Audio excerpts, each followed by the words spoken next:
네, 안녕하십니까. 저는 부산외국어대학교 중국학부 중국지역통상전공 김동하 교수입니다. 오늘 여러분들과 함께 여러분들이 우리 부산외대 중국학부에 들어오시면 저와 함께 어떤 과목을 배우시는지, 그리고 또 중국지역통상전공에서 뭘 공부하는지 여러분들과 함께 한번 알아보도록 하겠습니다.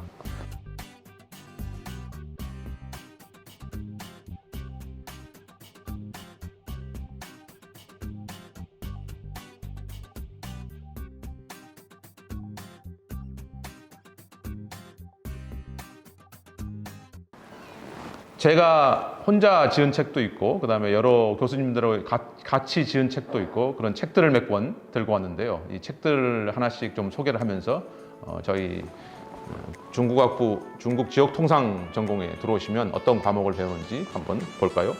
자, 먼저 여러분이 1학년에 입학을 하게 되시면 중국학 인문이라는 과목에서 공부를 하시게 되는데요. 그때 사용하는 교재가 사진과 함께하는 차이나 키워드 100이라는 책입니다. 그래서 이제 이 책을 통해서, 물론 우리 중국학부를 입학하시는 분들 중에서는 또 중국에서 여러 해 살다 오신 분도 있고 중국 경험을 가지신 분들도 있지만, 또 어떤 학생들은 중국을 처음 접하는 분들이 있으니까, 그래서 그분들을 위해서 중국 정치, 경제, 사회, 그리고 또 중국어랄지 또 한자랄지 여러 가지 기초적인 내용들을 1학년 때 이 책을 통해서 차근차근 배우게 됩니다. 그 다음 책 제목에서 보이는 것처럼 이제 사진과 함께 읽는 차이나 키워드 100가지로 구성을 했거든요. 근데 그러다 보니까 여러 가지 사진들이, 여기 보시면 사진들이 들어간 교재를 이용해서 보다 쉽고, 그 다음에 보다 다양한 방법으로 접근을 해서 중국이라는 그런 우리 학습 대상을 살펴보는 그런 교과목을 마련하고 있습니다. 다음으로 여러분한테 소개해드리고 싶은 과목이 중국 지리의 이해입니다. 여러분도 잘 아시는 것처럼 중국은 세계에서 4번째로 큰 국토 면적을 가지고 있죠. 그리고 인구도 중국 세계에서 가장 많고요. 그래서 중국 같은 경우는 저 북쪽, 겨울이 되면 영하 40도까지 떨어지는 하얼빈 하면은 우리 안중근 의사가 의거를 일으킨 그 도시이기도 한데, 그리고 또 홍콩과 인접하고 있는 또 광저우랄지, 광저우에서는 또 아시안 게임이 열렸죠.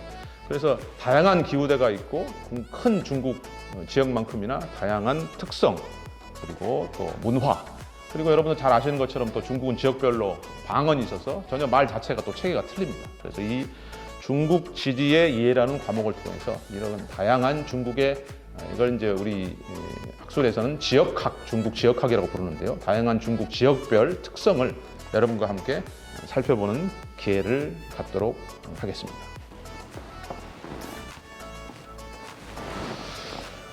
자, 요거는 교양 과목이기도 하고 전공 과목에 있는 건데요. 책 제목은 화교 역사 문화 답사기 이렇게 되어 있습니다. 화교는 중국에서 살고 있다가 해외로 나간 중국계 교포를 화교라 그러는데요. 전 세계적으로 한 4,100만 명이 전 세계에 퍼져 있죠. 그래서 이들 화교가 단순히 뭐 해외에 나가 있는 중국 동포이기보다는 저 같은 경우는 이제 중국 경제를 전공하는 사람인데, 경제적인 입장에서 보면은 한국의 많은 비즈니스 기회를 확대한다든지 그런 기회를 제공하고 있습니다.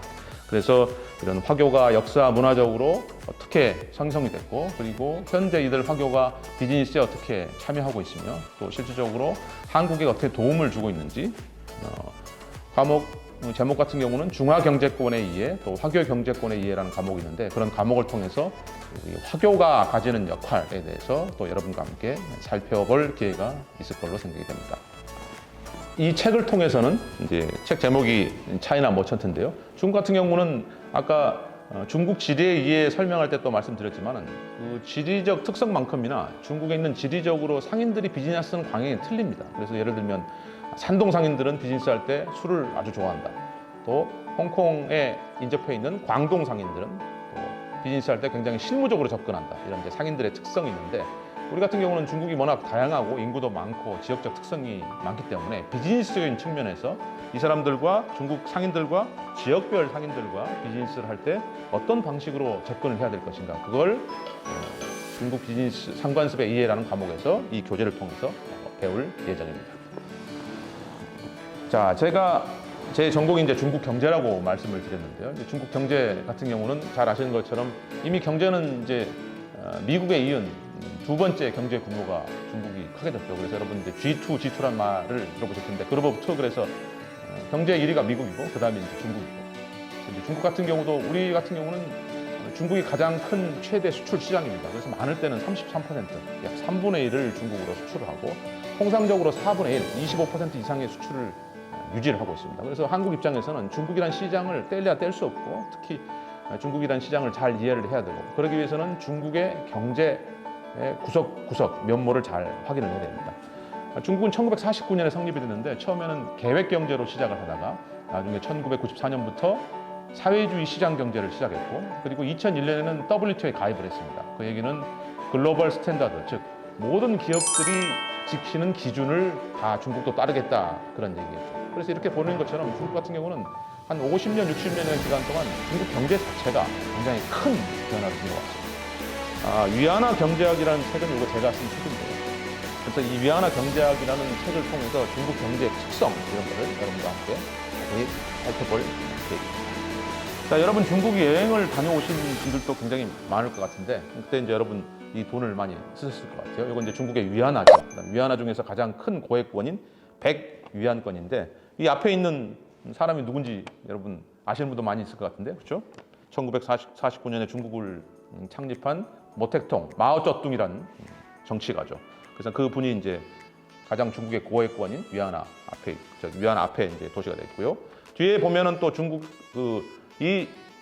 중국의 중앙은행은 중국인민은행인데 이 100위안권을 발행한 인민은행이 여기 명칭이 여러 가지 소수민족 언어로 신장 위구르어도 있고 그다음에 티베트 장조어도 있고 여러 소수민족 언어가 있습니다. 그래서 이 100위안권 하나만 보더라도 중국의 정치 그다음에 또 중국의 지역적인 특성 또 소수민족 여러 가지 많은 내용이 담겨 있는 걸 알 수가 있습니다.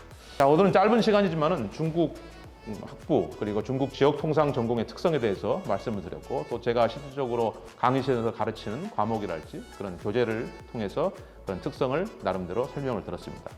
기타 자세한 내용이나 이런 것들은 이제 우리 중국 학부 홈페이지에 들어가 보시면 자세히 교과 과정이 설명이 되어 있으니까 그때 또 여러분이 찾아보면 굉장히 큰 도움이 될 것 같습니다. 또 다음에 여러분을 영상을 통해서 만나기를 기원합니다. 반갑습니다.